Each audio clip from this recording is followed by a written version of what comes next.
Does everybody know what year it is? It's 2020. And here's a sign that says it all.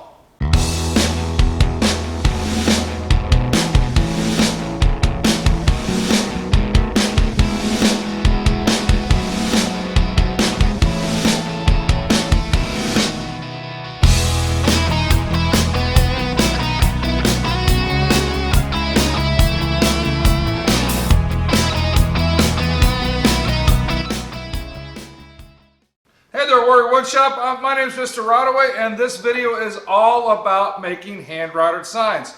I'm very fortunate enough to have 3 guests joining me on this video, so let's take a moment and let them introduce themselves. Hi, I'm Mrs. Reppert, and I work here at Fox High School as a tutor and as a special education teacher. I have very minimal level of woodworking. Everyone else in my family does a lot of woodworking, but I personally have very little experience with it. Hello, I'm Mr. Conley. I teach science here at the high school. I'm also the freshman baseball coach. I have been working with wood now for what? I don't know, since I was born. Hi everybody, I am Mrs. Chapla. I am the LA1 and pre-AP LA1 teacher. And the last time I did anything with woodshop or woodworking or anything like that was when I was in 8th grade. So about 2 to 3 years ago. I want to take a moment and thank those guys for making appearances and helping me out on this video, because we spent a couple hours filming the other day, and this sign really does say it all. We had a corrupt file, it disappeared, so we spent a lot of time remaking some of these clips. So again, thanks for all their time and attention on this particular video for the kids and for others out there in YouTube land. In fact, this was a perfect project for the teachers that we had help us out on this one, because a couple of them were first year people. One happened to grow up around a carpenter, but it's the first time he made a sign. So we had all levels of experience making these. And this is our first semester, first year project. So it was a perfect combination to bring in some beginners and some experienced people to help us out with this one. One of the things we have access to here in the Warrior Woodshop is the ability to print 11 by 17 paper. So our students have homework. Yeah, homework in shop class, I know. Their assignment is to use the drawing file or template that we post on the class webpage and create a design. Now we try to tell them, and kids, keep in mind that if you're a beginner, using fonts like Comic Sans is going to be a little bit easier to manipulate the router and have a higher success rate.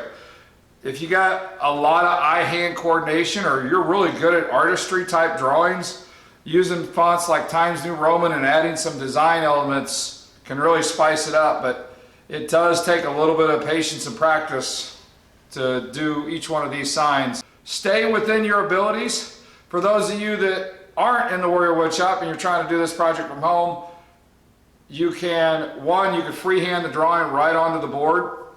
The other option is use a word processor or an app and print it in really large font and simply tape the 2 pieces of paper together. That's why our signs are 18 inches long, because our paper comes out 17. The other thing that I would do for a beginner is, if you notice on the advanced sign, the letters are really tight. There's not much room for margin of error. On the beginner level sign, there's actually a space. Well, I forgot here, you can tell. I forgot a space between the first 2 letters, but actually put letter space, gives you a little bit of that oops room. If you happen to get off of your line when you're carving, just slowly drift back. And with the spaced out letters, that's going to make that more possible, where here you'd be crashing into the next letter. One thing though, don't forget to put your name, your instructor's name, and what class period you're in, so that way when they get printed out at the front office, they get back to you. Once the students receive their pattern, the next step is to get it applied to the material.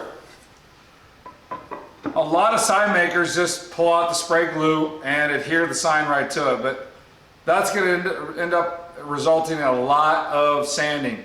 So here at the Warrior Woodshop, we use transfer paper, or as some of us call it, carbon paper. To complete the transfer process, you need to position the paper on the board, get it centered.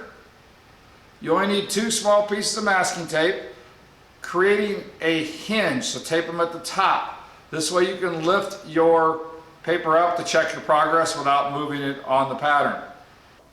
Once you get it taped, slide the transfer paper in, make sure the dark side is down. You don't need to tape the transfer paper. Please don't rip it if you're in the Warrior Woodshop. This will be reused. It doesn't even have to be brand new. Pressing firmly with a ballpoint pen is recommended, but a dull pencil, as long as you frequently kind of keep it semi-sharp, will work too. Mechanical pencils, they're a no-go. And I had to trace the pattern on my block of wood with the transfer paper underneath. So it took probably about 10 or 15 minutes. It wasn't really too bad. As far as making the design on the computer, that took maybe another 10 minutes. So it's about a half an hour worth of homework, but it won't take you too long if you just sit down and get it done. So for transferring the pattern, I really enjoyed this. It took me a while, and I kind of made it last a little longer because I didn't want to make dinner that night. But when transferring the paper, it was super easy. You just kind of mark over it. Ms. Chapla, was there something you discovered after you did all that transferring that you maybe not had to do? I found out the hard way that you don't actually have to color in the letters whenever you're transferring it. So work smarter, not harder. Students, this will take, as you heard from some of the guests on the video, this will take 15 minutes to a half an hour. So use your study hall time if you don't have access to any carbon or transfer paper at home. Because the more you have done before you show up to class, the more tool time that you get in class. So when it comes to handheld writing, you've got a couple of choices as far as which kind of router you want to use.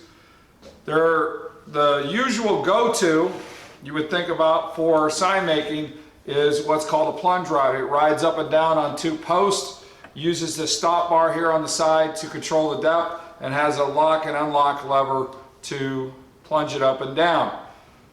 The advantages of this machine is it's very easy to position it above your work. You unlock, you plunge down, you go right where you want, and you come right up. The downside is you are limited to radiused corners because there's no tipping and tilting, adjusting the depth during your cut, and the handles are up higher where you do more steering with your arms. When it comes to the standard base router, you basically pick your bit, set your depth, and you're good to go. The challenge is tipping it down into the work. You need to keep it on the edge of the base. We even suggest resting it on the handle when you turn on the switch. Carefully tip it down into the work. Carve out your letter, tip it back up, position to the next letter. The advantage to the standard base router is your hands are a lot lower, so you actually steer more with your wrists, and you're allowed to tilt and tip a little bit, still keeping part of the base on the work. That allows you to get sharper, cleaner, crisper corners with the V-bit. Let's hear what our guest teachers had to say about which router they chose. I chose the fixed base router over the plunge router because I thought it was a lot easier to have my hands, like wrists, on the table instead of having them up in the air. It was easier to like kind of maneuver it without it going all over the place. So that was easier for me. I used the fixed base router instead of the plunge router because it was easier to manipulate, it was easier to tilt and sit down on my letters. I liked both of them. I liked the concept of the plunge because I could hold it up higher, but then when Mr. Rodaway explained that you don't want to use your shoulders, that makes too big of movements, I chose to use the one where I just move my wrists, and that actually ended up being a really good choice for me. Now that we know which router we're going to use, we got to decide which bit we're going to use. In sign making, there's traditionally about 3 bits. The most common is the V, 60 or 90 degrees, that's a matter of preference. The advantage to the V is you can tip up and get crisp, clean corners, or cleaner. And you have a lot more control of the width of the carving because the further down it goes, the wider it carves. Another staple in the sign carving business is the core box, or the bull nose, the cove, some people call it. Basically, it creates a U-shaped channel, creating a single track, and it looks good for artistic, curvy, the Comic Sans style letters. The downside is you're limited to the width of that bit, so they come in quarters, halves, and 3/8 usually.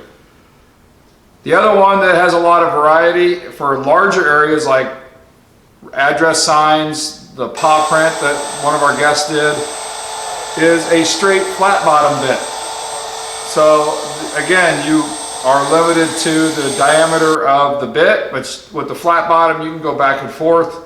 With the second two that were mentioned, the bull nose and the flat bottom, you're stuck to radius corners. So, hey Mr. Conley, why did you use two different bits? I used two different kinds of bits for mine. So I have a sign that read Rygar's Restroom, so the lettering, I actually used the V-shaped bit, and it was easier to carve out the letters with the V-shaped bit. It didn't sink as far down. It gave kind of a beveled edge to each one of the letters. And then for the paw prints that I had, there were little pictures. Since they were much wider and it would have taken a lot longer to carve them out, I went ahead and used the flat bit, and that gave me the look that I wanted, and it was a lot easier to trace the patterns on the paw prints. So if you have like a larger picture that you're doing, the flat bit works a lot better than the V-shaped bit. All right, we've got our router picked out, we've got our bit picked out. Now it's time to take our board and get it positioned so it won't slide around on us. And the traditional go-to in woodworking is the clamp. I hope you can envision an issue here, that when you're trying to carve close to the edge, you're probably going to most likely bump into that clamp. That might bump your design off. Yeah, you could play the positioning game, that does work. What we use in the Warrior Woodshop though is what's known as a router mat. This is kind of a neoprene sticky material, not too bad, but it sits on the bench and kind of locks the board into place. It'll work good for hand carving, sanding, definitely not cutting, but a lot of operations this is a good alternative. Now you got everything in place. The last thing to do is set your bit depth. Consult with your instructor, check your manual if you're doing this as a home project, but it's simply trial and error. So you probably want to have a practice block before you go to your real sign. All right, you got everything picked out. You're ready to go. Your sign's transferred. You're stoked and ready to roll. Not to put too much pressure on you though. Once you carve a line, it's carved. So take your time. Burn marks will get covered up by paint. Secondly, if you get off your line, slowly drift back rather than making an abrupt corner. It'll be less noticeable that way. Let's take a look at all of our guests in action, how they did their router signs.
I think you had a question now that we're done carving. Would you go ahead and ask it?